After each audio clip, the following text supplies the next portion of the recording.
और एक बड़ी खबर आपको बता दें, यूक्रेन की मदद करेगा अमेरिका। ये बड़ी जानकारी निकलकर सामने आ रही है। यूक्रेन के लिए अमेरिका में बिल पास किया गया है। 1 लाख करोड़ से अधिक की मदद देगा अमेरिका यूक्रेन को। राहत सामग्री और सैन्य मदद भी देगा यूएस। तो बड़ी खबर, यूक्रेन पर रूस के हमलों का आज 16वां दिन है और ऐसे में अब पूरी तरीके से मदद करने को तैयार हो चुका है अमेरिका यूक्रेन को। और जानकारी मिल रही है कि इसको लेकर उनकी संसद में बिल भी पास हो चुका है। आर्थिक तौर पर मदद तो की जा रही है, लेकिन सैन्य तौर पर मदद करने से पीछे अभी तक अमेरिका होता हुआ नजर आया। और अब जानकारी मिल रही है कि 1 लाख करोड़ की मदद करेगा अमेरिका। इसके साथ ही सैन्य मदद भी देगा यूएस यूक्रेन को। यूक्रेन और रूस के बीच में युद्ध लगातार जारी है। 24 फरवरी को इस युद्ध की शुरुआत हुई थी और ऐसे में कई मोर्चों पर कई देश मदद तो करते हुए नजर आ रहे थे, लेकिन सैन्य तौर पर हर कोई देश अपने आप को पीछे करता हुआ नजर आ रहा था। और ऐसे में बड़ी खबर ये सामने आ रही है कि आर्थिक के साथ साथ सैन्य मदद भी अब अमेरिका यूक्रेन को देगा। लेकिन यूक्रेन और रूस का आज 16वां दिन है और इसी बीच यूक्रेन और रूस के युद्ध से बड़ी खबर सामने आ रही है। बड़ी खबर यह कि अमेरिका ने आशंका जताई है कि रूस यूक्रेन को केमिकल और जैविक हथियारों से निशाना बना सकता है। अमेरिका ने कहा कि अगर यूक्रेन में लड़ाई लंबी चली तो रूस ये कदम उठा सकता है। उसने ये भी कहा कि सीरिया में रूस के सहयोगी पहले इस तरह के हमलों को अंजाम दे चुके हैं। एक दिन पहले रूस ने अमेरिका पर कुछ इसी तरह का आरोप लगाया था और अब ये बड़ी जानकारी।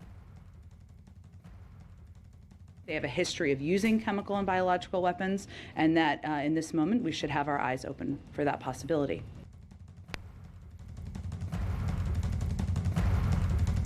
और एक और बड़ी खबर आपको बता दें, अमेरिकी एजेंसी की तरफ से यह बड़ा दावा किया गया है कि रूस के सैन्य काफिले का दायरा बढ़ा है। काफिले का एक हिस्सा जंगल में तैनात है। यह दावा अमेरिका की तरफ से रिहायशी इलाकों में भी रूस की तैनाती की गई है।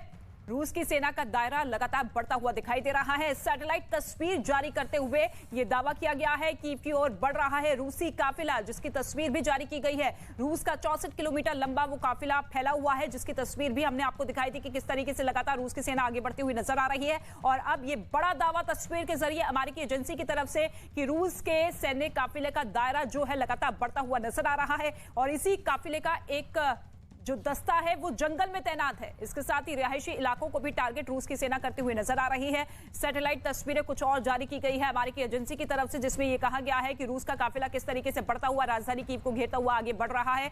64 किलोमीटर लंबा ये रूस की सेना का काफिला है, जो कि तस्वीरों के जरिए अमेरिकी एजेंसी दावा करती हुई नजर आ रही है कि देखिए किस तरीके से रूस की सेना का दायरा लगातार बढ़ रहा है। अमेरिका के बाद ब्रिटेन ने भी आशंका जताई है कि यूक्रेन में हमले के दौरान रूस केमिकल और जैविक हथियारों से हमला कर सकता है। ब्रिटेन के पीएम बोरिस जॉनसन ने दावा किया है कि रूस केमिकल हथियारों का इस्तेमाल पहले भी कर चुका है। साथ ही उन्होंने ये भी कहा कि रूस अमेरिका पर इसलिए आरोप लगा रहा है कि ताकि वो खुद समय आने पर इसका इस्तेमाल कर सके। रूस ने सीरिया, यहां तक कि ब्रिटेन में भी अपने विरोधियों को हटाने के लिए इसका इस्तेमाल किया है। अमेरिका के बाद अब ब्रिटेन ने भी आशंका जताई है कि अब केमिकल हथियारों का इस्तेमाल रूस कर सकता है अपने इस हमलों को तेज करने के लिए।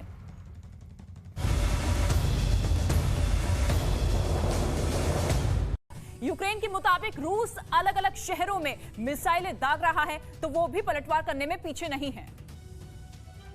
और इसी बात के सबूत के तौर पर उसने कुछ और वीडियो जारी किए। एक वीडियो में सड़क पर एक रूसी टैंक जाता दिखाई दिया, जिस पर यूक्रेन की सेना ने हवाई हमला किया। सड़क पर फुल स्पीड से जा रहे रूसी टैंक पर जैसे ही बम गिरा, उसके 2 टुकड़े हो गए। हमला इतना जोरदार था कि देखते ही देखते टैंक आग की लपटों के बीच घिर गया और आसमान में धुएं का गुबार छा गया। यूक्रेन की ये दिखाने की कोशिश है कि उसके पलटवार से रूस की सेना को काफी नुकसान हो रहा है। इसी कड़ी में जारी किए गए एक दूसरे वीडियो में दिखाई दिया कि किस तरह से यूक्रेन ने रूसी सैनिकों के ठिकाने को ध्वस्त किया। हमला इतना जोरदार था कि जैसे ही धमाका हुआ, कान फाड़ देने वाली जोर की आवाज सुनाई दी। धमाके के साथ ही देखते चारों तरफ सिर्फ धुआं ही उठता दिखा। और इस बीच रूसी हमलों की सबसे ज्यादा मार झेलने वाले खार्किव में राहत काम तेज कर दिया गया है।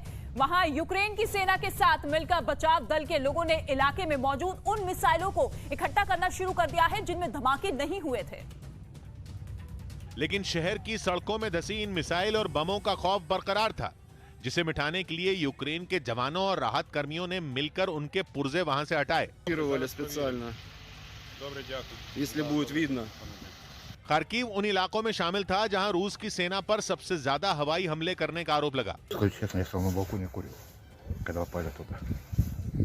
То есть на глазах. Теперь я боюсь просто интересовать. इलाके में हुई बमबारी ने वहां की सूरत बिगाड़ के रख दी। बच्चों के खेलने का मैदान हो या फिर रिहायशी बिल्डिंग, हर जगह रूसी हमले से तबाही का मंजर नजर आया। और ताइवान ही नहीं, अमेरिका यूक्रेन के साथ भी है। यूक्रेन के समर्थन में पहले ही अमेरिका ने रूस पर कई आर्थिक पाबंदियां लगाकर अपने कई कड़े तेवर दिखा दिए हैं। और जब रूस को अमेरिका से विमान मिलेंगे नहीं और चीन विमानों के पुर्जे देगा नहीं, तो पुतिन करेंगे क्या? इसका तोड़ भी पुतिन की सरकार ने निकाल लिया। रूस की मीडिया के मुताबिक इसके लिए रूस की सरकार की नजरें भारत और तुर्की पर टिक गईं। यानी चीन की कंपनियों का रूस को इनकार करना भारत के लिए फायदे का सौदा साबित होगा। रूस अब भारत जैसे देशों से विमानों के पुर्जे लेने की तैयारी में जुट गया। यानी चीन की चालाकी पुतिन के सामने नहीं चलेगी। एक तरफ तो अब तक यूक्रेन खुद रूस के साथ होने का दिखावा करता रहा, तो दूसरी ओर रूस की कंपनियों को ही पीछे से ठेंगा दिखाने की साजिश में शामिल हो गया। लेकिन चीन की पोल उसके एक और फैसले से खुल गई, जिसमें उसने युद्ध के बीच यूक्रेन को मदद भेज दी। चीन के विदेश मंत्रालय ने बताया कि चीन की तरफ से यूक्रेन को 50 लाख युआन यानी भारतीय रुपयों के हिसाब से करीब 6 करोड़ रुपए की खाने पीने की चीजें भेजी गईं। 乌克兰方面请求中国红十字会将向乌克兰红十字会 यही नहीं, खबर तो यहां तक है कि ओप्पो समेत चीन की कई मोबाइल कंपनियों ने अपने स्मार्टफोन रूस भेजने कम कर दिए।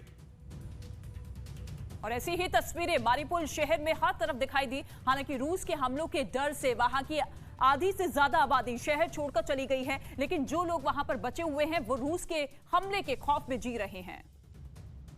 और इन मिसाइलों ने शहर की कई इमारतों को मलबे के ढेर में बदल दिया। वहां से आई एक तस्वीर में दिखा कि एक मिसाइल शहर की एक बड़ी बिल्डिंग से जाकर टकरा गई। इसके बाद वहां तेज धमाका हुआ और आग का एक गोला धुएं की गुबार के साथ आसमान की तरफ उठता नजर आया। मारिउपोल पर रूस के ताबड़तोड़ हमले की ये इकलौती तस्वीर नहीं, शहर के कई दूसरे हिस्सों में भी एक के बाद एक कई मिसाइलों के धमाके दिखाई दिए। रूसी सेना की मिसाइल हमलों के बाद इमारतों से धुआं उठता नजर आया। शहर के अलग अलग हिस्सों में लगी बिल्डिंगों की आग से निकले धुएं ने पूरे इलाके को ढक दिया। वहां धमाकों के अलावा सिर्फ सायरन बजने की आवाजें ही सुनाई दी। जबकि शहर के कई दूसरे हिस्सों में हालात तो और भी बुरे दिखाई दिए। लगातार हो रहे रूसी मिसाइलों के हमलों ने वहां बड़ी बड़ी इमारतों को निशाना बनाया। और ऐसी ही तस्वीर आई मारिउपोल के एक दूसरे इलाके से, जहां रूस के हमलों से दहशत में आए कुछ लोग दिखाई दिए। उनके साथ छोटे छोटे बच्चे भी नजर आए और वहां पास ही में उनके डर की वजह भी दिखाई दी। रूसी मिसाइलों के हमले ने घर को निशाना बनाया, जिसके बाद वो पूरी तरह आग की लपटों से घिरा दिखाई दिया। वहां आसपास की दूसरी कई इमारतें भी पत्थरों के ढेर में बदली नजर आई। बमों की मार ने वहां के पूरे इलाके के पेड़ और पौधों को भी जला दिया।